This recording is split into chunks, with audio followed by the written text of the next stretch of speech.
Ladies and gentlemen, our honored guest speaker today, Mr. Juan Williams.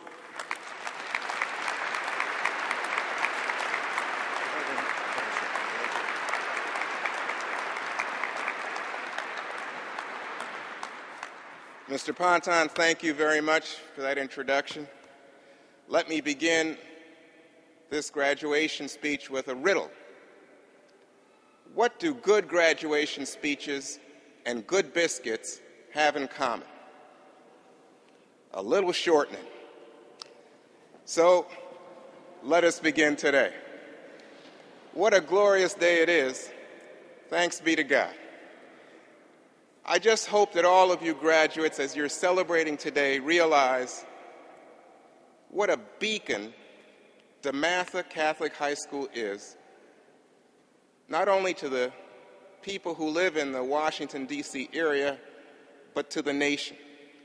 And that as you graduate, as you celebrate today with your parents, friends, family, as we have the class of 1961 here today, I hope that as you go forward, you will do all you can to sustain, to support, to encourage future generations of DeMatha graduates.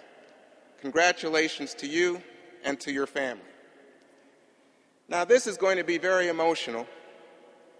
Every parent, grandparent, aunt, uncle, guardian here today can understand, knows the pride, the sense of the incredible. By that I mean love fulfilled, to see each of you young men reach this day. Of course, parents are also wondering how they could possibly be old enough to have another or a first child graduating from high school. It reminds me of an emotional growth chart I once saw. Stage 1, you believe in Santa Claus. Stage 2, you don't believe in Santa Claus. Stage 3, you are Santa Claus. No matter how wealthy or poor each of you in the DeMatha family might be, you know that sacrifices had to be made to pay bills, to offer encouragement, to shoo away doubts, to tell some of these young men that past generations in their family could not have dreamed of such a fine, demanding, and yet supportive school and education as the one that they received at DeMatha. The teachers here, let's just stop for a second.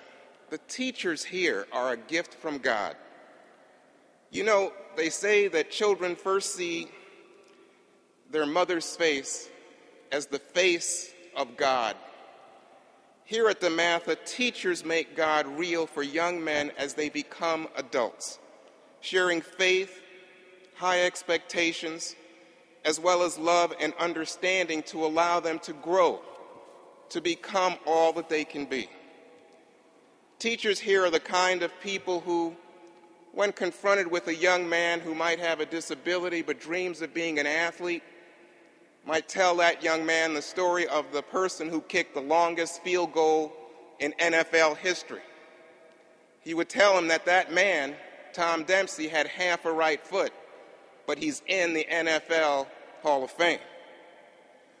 He might also, when confronted with a young man who comes from a broken home, one with alcoholism, but has high aspirations, tell that young man about Bill Clinton and say, you know what, with perseverance, intelligence, you too can become President of the United States. So teachers, parents, loved ones, you too have much to celebrate on this day. By the way, parents, today you will learn the answer to an ancient mystery. That mystery is, when does life begin? As you might know, some people say that life begins at conception. Others say that life begins at birth. But today you learn that life begins once the kids are out of high school. To the heroes of today, DeMatha graduates, congratulations, you did it. Mark Twain once said that a man who does not read has no advantage over a man who cannot read. Here at DeMatha, you have learned to love to read and also to think critically, to be curious, to love the human drama. DeMatha stands for excellence, and it stands for excellence because you understand that the truly educated avoid manipulation, avoid evil, because they always are thinking, they always are caring, and in the DeMatha tradition, they always are excelling. Let me say that history has been all around this class since you arrived in 2007. The construction at DeMatha on the campus is evidence of the changes that have taken place in those years. But it's also been the case that national history has changed. The 2008 presidential election, this year, the death of Osama bin Laden. The national census reveals that we have grown now to be a country of 300 million people. Immigration is at a high point in our nation. There has been so much in terms of economic change, including recession. So much has changed in your time at DeMatha, and you have grown and you have made us proud. Now you go on to another stage. Let me remind you that if you ever want to make God laugh, just tell him your plans.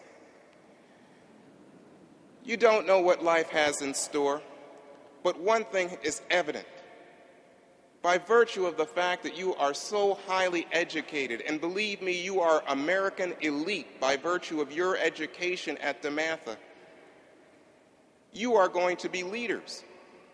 Leaders in your communities, leaders for your families, leaders in this world. And you never know what is to come. Over 20 years ago, I was in South Africa. The Washington Post sent me there because Nelson Mandela was being released from prison. And of course, there were reporters there from around the world.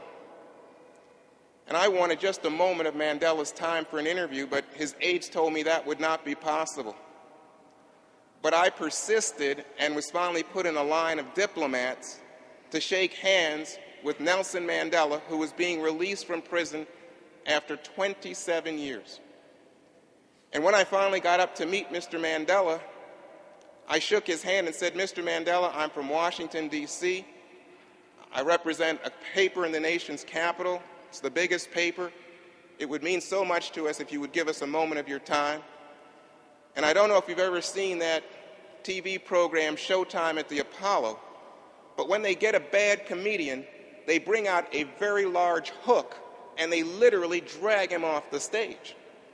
Well, it looked like that, with his aides pulling at my jacket and trying to get me away from Mandela as I held on tightly to his handshake.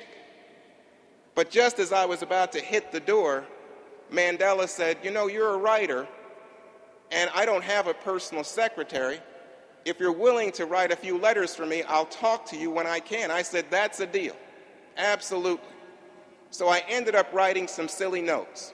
Things like, "Thank you, Comrade Gorbachev. It's great to be out. Hope to see you soon. Love, Nelson." Now, you may laugh, but I got my interview. I got to sit with Nelson Mandela as he saw grandchildren, ate home-cooked food, talked to people he had not seen in so many years. And one night at the dinner table, after everyone else had stood up and left, I said to him, "Mr. Mandela, when we in the United States think about you, we think about someone who was a born leader, someone who knew right from the start that he wanted to attack injustice in this world, in your case, this cruel apartheid system." And Nelson Mandela, who's a very serious person, very sober individual, suddenly started to laugh. And I thought, oh my gosh, there's been some terrible miscommunication. He didn't understand what I was saying, and I began to make apologies. And he said, no, I understand what you're talking about. It's just so crazy He said when he was a young man, much as you young men sit here today, he said all he wanted to rebel against were his parents. He just wanted to go to the big city. He wanted to become a professional boxer. He wanted to be that great athlete. He wanted to learn poetry. He wanted to learn the language of the Dutch settlers. He wanted what you have been able to achieve here at DeMatha, something he called a Western-style education. And then he said once he had graduated, even his friends couldn't understand why he wanted to go to law school. They said, Nelson, a black man's never going to have any power in South Africa, but he persisted and he went to law school. And once he graduated, he tried to represent the few clients that would hire a black man as a lawyer in South Africa. But he found it was impossible to do so. The system was just too punishing. So he became involved in some political activities.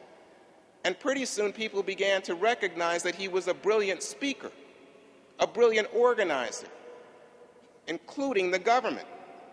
And the government accused him of crimes, accused him of trying to undermine the government, and then put him in jail for those 27 years.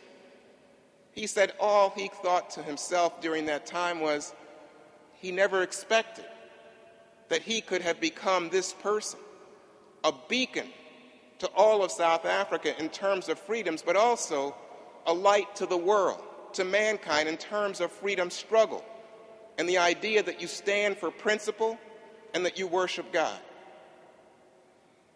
And I must tell you, he goes on, of course, to become the president of a multiracial, democratic South Africa, to be recognized as a world leader. This year, he suffered a terrible health crisis and almost died.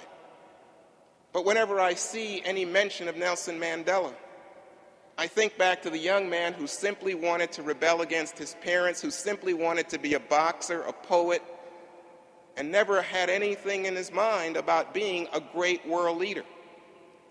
So today, as we see these young men graduate, and to you, the young men of DeMatha, let me say that within you are great, great futures. You can achieve so much by continuing the traditions that have been perpetuated at DeMatha, the traditions of strong character, love of family, caring about others, an understanding of those who are less fortunate, and always, always understanding the centrality of family, faith, and love of God. This is the DeMatha tradition. This is what brings the class of '61 back here 50 years later. Because truth does not die, truth stands tall, and it inspires. And we, this morning, are inspired by you, the class of 2011. Thank you very much.